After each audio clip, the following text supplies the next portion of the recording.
This is the best short rib recipe you'll ever make. So good, still served at a 2 Michelin-star restaurant. And here's how to make it at home. This is a classic French braised short rib by an American chef called Daniel Boulud. The thing about short rib, I don't think it gets the appropriate praise it deserves. Often braised meat is sometimes seen as a wintry or an easy sort of dish, but I think it's got just as much impact, some more of the premium cuts, if it's treated properly. Daniel's recipe starts with a ton of booze. So this is red wine. It's not the best quality red wine, but it is quite good quality. So it's something you wouldn't mind drinking. Bring that to a slight boil. You want it to be super sweet. It's going to reinforce the sweetness of the vegetables, and then it's going to make that sauce really sweet, robust in flavour. There's a few things that you need to know when braising meat. Short rib is probably one of the best things to learn on because it is by far some of the toughest meat you can get, and lots of fat running all the way in between the meat. The fat means it's going to give you some delicious flavour.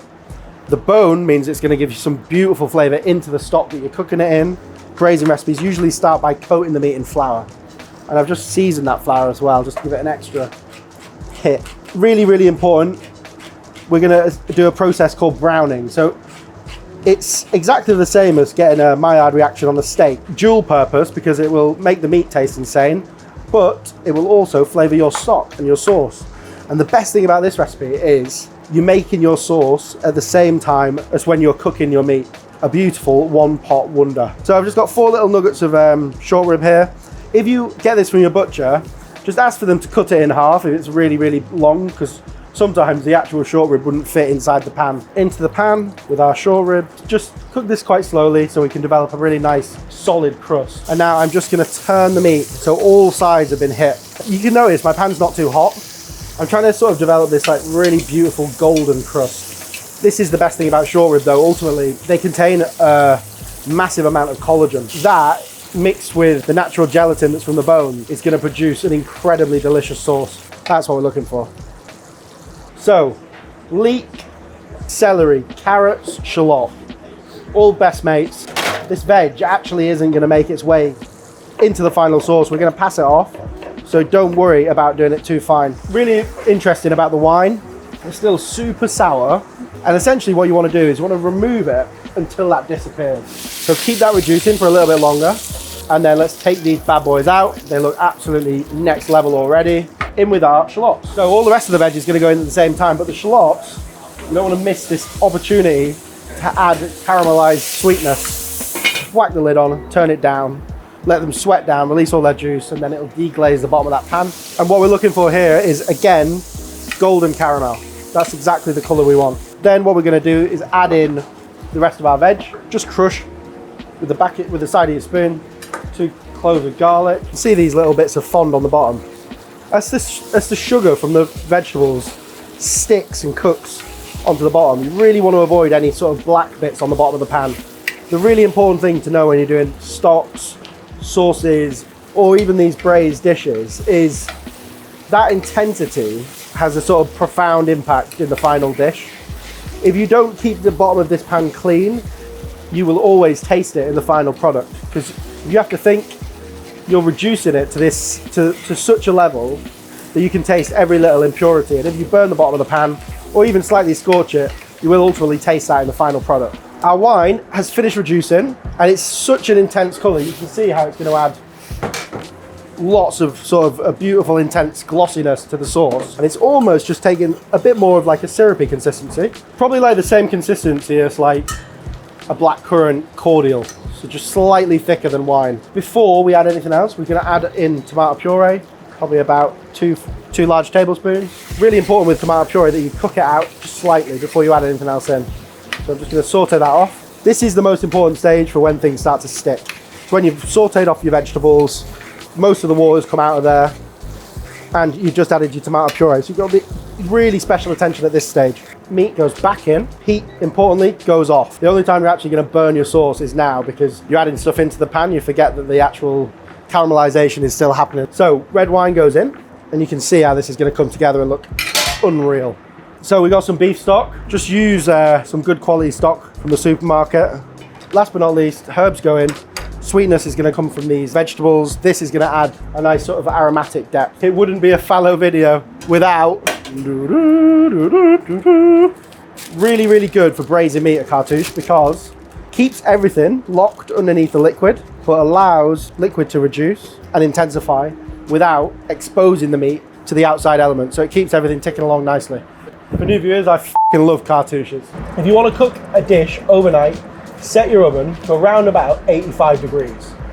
If you're going to cook this in 4 hours, like I'm going to cook it, braising meat temperature is perfect at about 140. You want to achieve the breakdown of the collagen at a very low temperature, because then it'll make sure that it's locked in loads more juice into the meat whilst being really tender. So overnight, 85 degrees will always work, around about 10 hours. But any other time for braising meat, 140 degrees for around about 3 to 4 hours. And short ribs are the best one to do this with, because it's super, super intense in collagen and really intense in these amino acids. So, but when it breaks down, it melts. It's one of the most beautiful things. So this has been cooking now for 4 hours at 140 degrees. So really nice and low and slow. Ideally, what you want to do, whenever you braise meat, you want to let it try and chill out inside the stock. The braised meat comes out of the sauce, and then all of the moisture that's inside that meat sort of steams out of it. You get very, very dry meat. So ideally what you want to do is let it rest for around about 30, 40 minutes until it's like just lightly cooled down. So I've just taken the cartouche off and I've just basted it slightly. Those little nuggets. I mean, I don't even need to check that it's falling apart, because I can tell just by moving around and touching it that it's super tender and moist. Leave the lid on 45 minutes until it stopped steaming. Okay, so our meat is chilled down now. We've got to be really careful at this point. I don't want to break it up. I really want to keep it nice and whole, just because it looks a lot more appealing as one nice beautiful nugget that you can sort of break apart. Really careful not to let those bones slip out. It is literally just meltingly soft, so be super delicate with it. And then we've got this unbelievable sauce left in the pan. All of the collagen has been released from those bones. I'm not going to force any of this veg through, because it'll just make the stock a little bit cloudy, and I've got more than enough to finish my dish.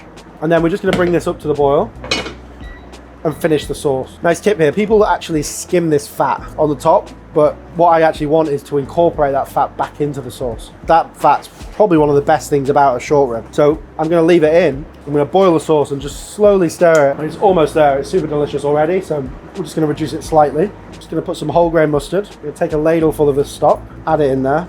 And then this is just called making a slurry. So basically, if you put the mustard straight into the sauce, you'll get weird little clumps all over the place. So just making a slurry, take a portion of the sauce out, and then add your freshness, which is your sherry vinegar. And finishing a sauce is, sometimes it's quite a complex process, but when it tastes so good like this, it's pretty simple. All you need to do essentially is add seasoning and balance the sauce with acidity. At the moment, we've got so much sweetness, so much collagen in there, and we don't want it to boil too much. So I'm just turning the heat down slightly, just slightly reducing it, and balancing the intensity of the sauce with the freshness of vinegar. And I've just taken off just a little bit of the impurity off the top, but that's pretty much all it's going to need. It's quite low maintenance, to be quite honest. Once we've reached this sort of consistency, it's nice and thick, very deep dark. You really don't want to take it too far, because it could easily become too intense. Touch of acid will help balance that out. Really nicely balanced, not too intense. Just remember, this is going to be super sweet. So what you want from this sauce is acidity, and just to be honest, just to lift the richness of that short rib up. So this is celeriac puree. What we've done is we've taken celeriac, some potatoes. Basically, we've just cooked it down with milk. So really simple, reduce right down with the milk, and then just whack the lid on your thermo or blender. So we're looking for this really nice, glossy, shiny sauce. So to serve it up, just add on your nice warm puree. So this really wants to coat the entire sort of base of the plate. It's going to be like the bed for the short rib, and I'm just putting my ladle, the base of my ladle, in until I make a natural sort of divot. So just add a bit of sauce on it. It's incredibly tender, I can already feel it. That just goes in the center, and then just finish, touch more sauce. There we have it, Daniel Boulud's red wine glazed short rib. That is the most decadent braised bear meat I've ever tasted. You can see why it's stood the test of time in Daniel's 2-star restaurant. Yeah. Oh, they're all coming in. Go on, lad, get involved.